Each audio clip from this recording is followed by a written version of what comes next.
I want to thank Bharti for inviting me and giving me this wonderful opportunity to interact with all of you. It is indeed a very, very big privilege.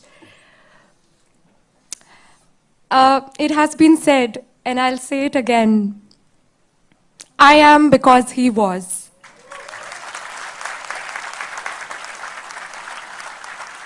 It feels absolutely incredible to be in the land of Ambedkar.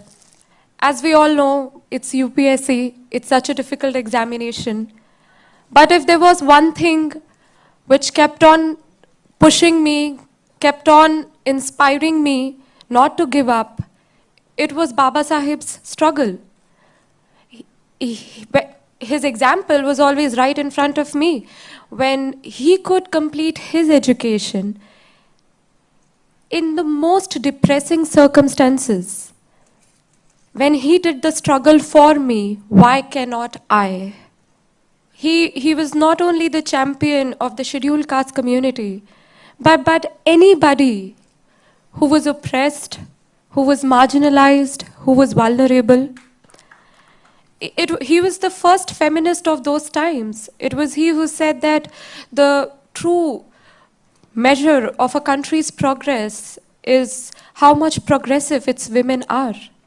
And we are today in the year of Ambedkar, celebrating his 125th birth anniversary. And I'm extremely proud that I could achieve this success in the same year.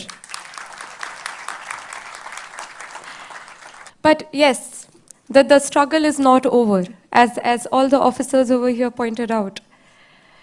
When the Constitution was being drafted on the last day, Dr. Ambedkar said that fine, we now have political equality where there's one man, one vote, one value.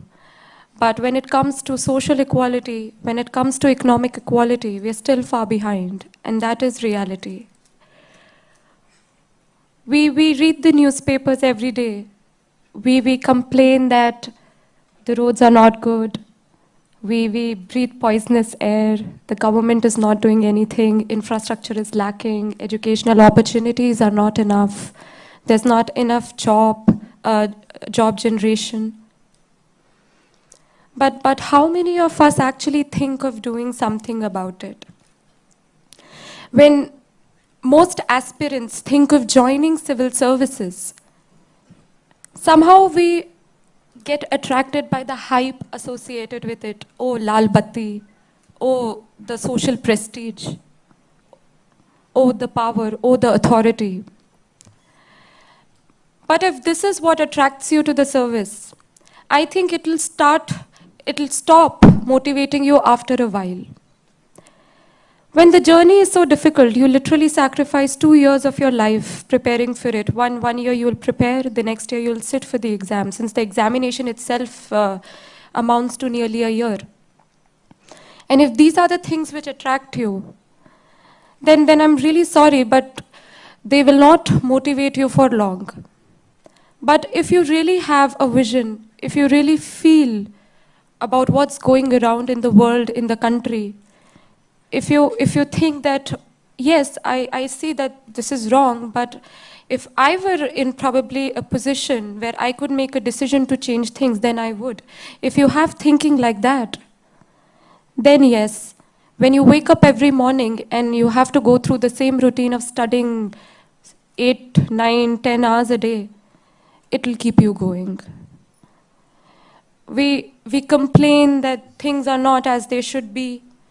But believe me, what it really takes is having a lot of passion. I was recently in Hyderabad, and I met a lady officer. She'll be joining along with me. And her story really touched my heart. She also belongs to the scheduled caste community. And her story is truly inspiring. So this lady officer got married at a very young age. And even when she was with her parents, she was always discriminated against in comparison to her brothers, not given due attention, due love that was given to her brothers, not even very good educational opportunities. But she was very inspired to join civil services. Now, when she got married, Even her husband and in-laws did not support her. They did not let her know, you will not give the examination. But then she wanted to give the examination because she wanted to make a difference. So she went for her first attempt and she failed.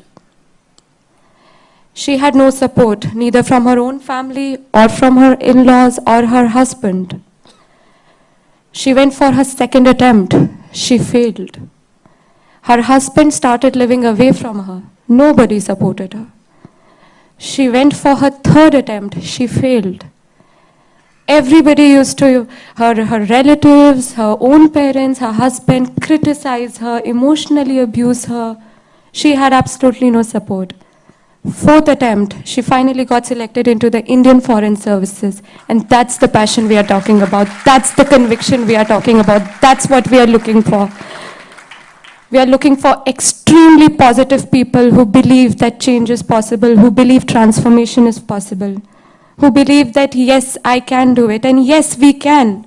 All it really takes is a lot of hard work, is a lot of dedication, is a lot of sincerity. Dr. B.R. Ambedkar once said, they are very famous words, life is not really measured in how many years you live. It's measured in how greatly you live those years. Have a vision, believe in change, be very positive, work hard, and yes, things will come your way.